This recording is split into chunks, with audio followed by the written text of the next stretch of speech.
Incongruity and general messing around with sound effects can be intentional, of course, a playful technique associated particularly with the French New Wave and with one director in particular, Jean-Luc Godard. You might have a dance sequence, say, featuring a beautiful young woman and two men. Suddenly the recorded music is taken away, leaving only the realistic sound of their steps on the cafe floor. The footsteps of Karina in Jean-Luc Godard's 1964 film Bande à part. The Danish-born actress had travelled to Paris in her teens. By the time she was 21, she'd be a film star, thanks to her work with Godard. She won a Silver Bear in Berlin for Une femme est une femme. The run of films with him included Vivre sa vie, Le Petit Soldat, Pierrot le Fou, and Alphaville. Karina was his star, his wife, inspiration for characters and even lines. And although the marriage ended in 1964, they continued to collaborate. In fact, Karina's recently been in London to promote a season of Godard's films at the BFI South Bank. She told me how back in those defining days of the New Wave, they first met. He asked me to play a little part in Breathless, à bout de souffle. He said to me, behind his dark glasses, he said, you have to take your clothes off. So I said, I don't want to take my clothes off, so I didn't play the little part. And time passes by, and suddenly 3 months afterwards, I got a telegram again saying this time, Mademoiselle, it might be for the main part. I said, no, well, but I had all my friends saying, no, he just did a great film, this guy called Breathless. I said, that rang a bell. I said, is that the guy with the dark glasses? He said, yeah, that's him. I said, but he asked me to take my clothes off the first time. I'd say, yes, but you have to go and see him, but because this time it sounds serious, So I went to see him again. I said, I don't have to take my clothes off, I hope. And he said, no, it's a political film, he said. I said, political film? But I could never play a political part. I don't know nothing about the war in Algeria. I could never make a speech. It's a political speech. He said, don't you worry about that. You just have to do what I tell you to do. But then after Le Petit Soldat comes this whole run of films, so many different styles, so many different subjects. Were you constantly discussing with him? Did he say, I want to do this thing? No, he never discussed a lot with nobody, with no actor. No. It was like a very natural thing because we didn't have time to discuss anyway because we got the dialogue, I tell you, 5 minutes before the shooting, every morning. So, you'd have to learn the lines, and so you have no time to discuss. He invented this, very natural thing where you would do like you do in life. You light the cigarette and you walk over there, you take a glass, you drink it, and you do so and so, And we had to do all that, which was not that normal at that time to do that. And it was very normal, natural with the dialogue. So it kind of, without really discussed, like the Americans, they discuss a lot. Why do I have to walk over there? Why do I have to look out of the window? Why do I have to stop? We didn't have that kind of thing. But quite often I wondered, you must have brought a lot to these films. For example, in Vivre sa vie, there's a wonderful scene where you suddenly start dancing to some music, and you will dance in several other films after that. That was never rehearsed, I was just improvising it. But what I really liked about Jean-Luc's old films is that I have the chance to play many different parts. It was never the same part, Like many actors always do, quite always the same part. What I liked was it's totally different, because it's more fun. But at the same time, he did use things about your relationship. He put those on screen yeah, too. He did that. But he did, yes. For instance, but not with me.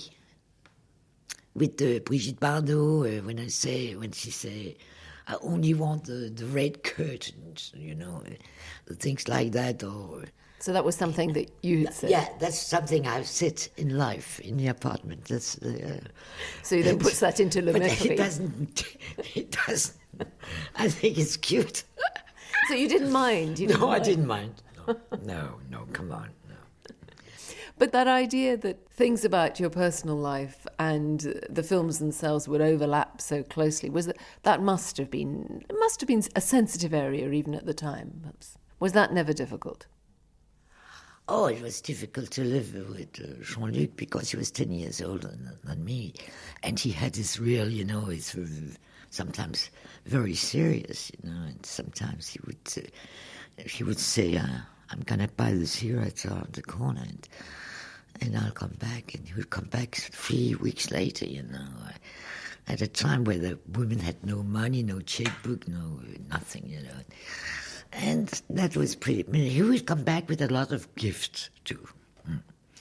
So I would find out where he had been, because of course when you buy things in Italy, it's not the same thing as if you buy it in the United States at that time. So I would know if he went to see Faulkner, if he went to Sweden to see Bergman, or if he went to see Rossellini in Italy.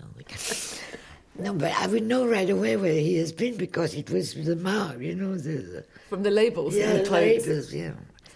Oh.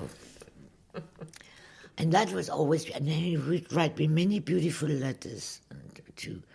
But then it could be impossible sometimes, It was like a fight all the time. But not about the work, no. Because even after you were no longer together, you carried on working. Yeah. Not about the work. And so there was no change as far as the work was concerned. No. I was like all the others, I had to.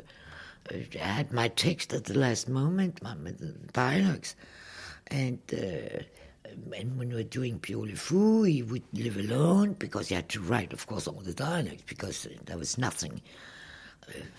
And sometimes when the distributor asked for a scenario, then he would have somebody to write down whatever he wanted. He would never shoot it. He wouldn't even read it, And just to please, the producer or the distributor, because he's not, he said, we have no script. We can't do the film, He said, well, give it, but just write anything. We'll pay for that, what you write.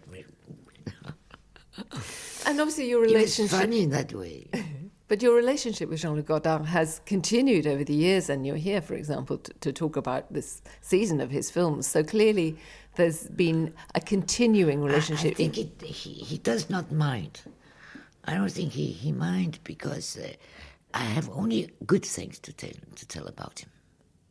I mean, he's a great director. The whole world thinks so. And to live with Jean-Luc is another problem, that's for sure. I got a little surprise for you.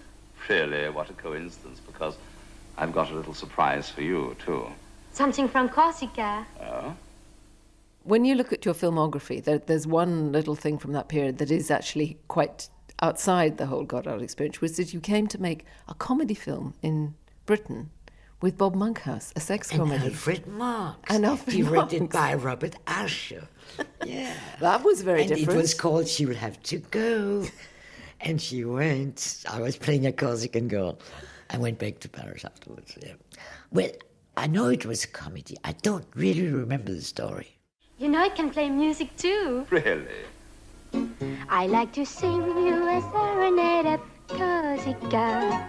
Serenada, Corsica. I like to show you how love is made in Corsica. So the very final question is, what do you think the role of the muse is then? Because you're often described as being the muse to Godard in those years in particular. What is the role of the muse? What was it for you? People describe you as being the muse of Godard. I have no idea, my sweet. I have no idea about that. I mean, I think it's a gift because, a great gift that people still like the films, and all that. I think it was lots of gifts. Anna Karina, not amused at all. A season of Godard's films and TV programmes continues at the BFI South Bank in London until March. And there's a Godard box set released on DVD and Blu-ray on Monday.